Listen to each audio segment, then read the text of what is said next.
আমি দানব। তোমরাই আমাকে সৃষ্টি করেছ যত্রতত্র প্লাস্টিক ফেলে। ধীরে ধীরে আমি পুরো বিশ্বকে গ্রাস করব। ভয়ঙ্কর এই বার্তায় যেন বাস্তবে রূপ নিয়েছে কক্সবাজার সৈকতে। বালিয়াড়ির বুক ছিঁড়ে দাঁড়িয়ে গেছে বিশাল 50 ফুট উঁচু প্লাস্টিক দানব। দেখে শিউরে উঠছে কেউ, আবার কৌতূহল থামছে না পর্যটকদের।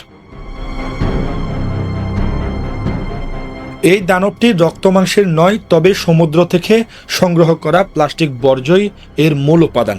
ঢাবির চারুকলার শিল্পীরা 4 মাসের পরিশ্রমে 6 মেট্রিক টন ওশান প্লাস্টিক দিয়ে তৈরি করেছেন এই ভয়াবহ অবয়ব। লাখো পর্যটকের মাঝেই এটি জাগাবে প্লাস্টিক দূষণ বিষয়ে তীব্র সচেতনতা, এমনটি মনে করেন জেলা প্রশাসক। আমাদের সবাইকে এই প্লাস্টিক বিষয়ে সচেতন হতে হবে, আমাদের পৃথিবীটাকে রক্ষা করতে হবে।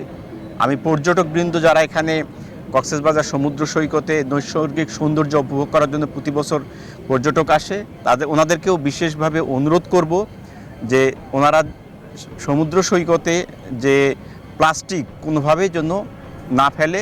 এখানে নির্দিষ্ট ডাস্টবিন আছে, পরিষ্কার পরিচ্ছন্ন কর্মী আছে, তাদের মাধ্যমে এই প্লাস্টিকগুলো আমরা এক জায়গায় সংগ্রহ করতে চাই। কোনোভাবে যেন এটা সমুদ্রে চলে না যায়, আমাদের পরিবেশে চলে না যায়, এবং যেটা আমাদের পরিবেশের জন্য হুমকি স্বরূপ।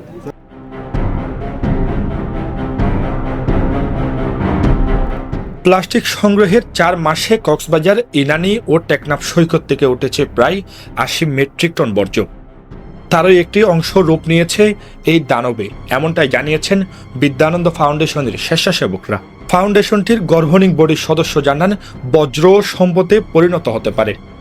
আর 6 মাসব্যাপী এই অভিযান সমুদ্রকে রক্ষা করার বড় প্ল্যাটফর্ম হবে। এছাড়া সারা দেশ থেকে স্বেচ্ছাশ্রমে 500 মেট্রিক টন পরিত্যক্ত প্লাস্টিক রিসাইকেল করেছে বিদ্যানন্দ। এটা মূলত আমাদের 50 ফিট উচ্চতার, এবং আমরা এই পুরো বড়িতে আমাদের প্রায় 6 টন প্লাস্টিক আমরা ব্যবহার করেছি। এটা ছাড়াও আমাদের কিভাবে আমাদের বিভিন্ন শৃঙ্খলের মাধ্যমে প্লাস্টিক আমাদের পরিবেশকে ক্ষতি করতেছে এবং প্রতি বছর সারা বিশ্বে যে পরিমাণ প্লাস্টিক উৎপন্ন হয়, এটার মাত্র 9% কি হয় রিসাইকেল হয়। বাকি 91% প্লাস্টিক কিন্তু আমাদের পরিবেশে কি হাজার হাজার বছর ধরে কি এগুলো থেকে যায়, এবং এটি কিন্তু আমাদের বিশ্বের পরিবেশ এবং মানব জাতির স্বাস্থ্যের প্রতি ব্যাপক হুমকি তৈরি করছে।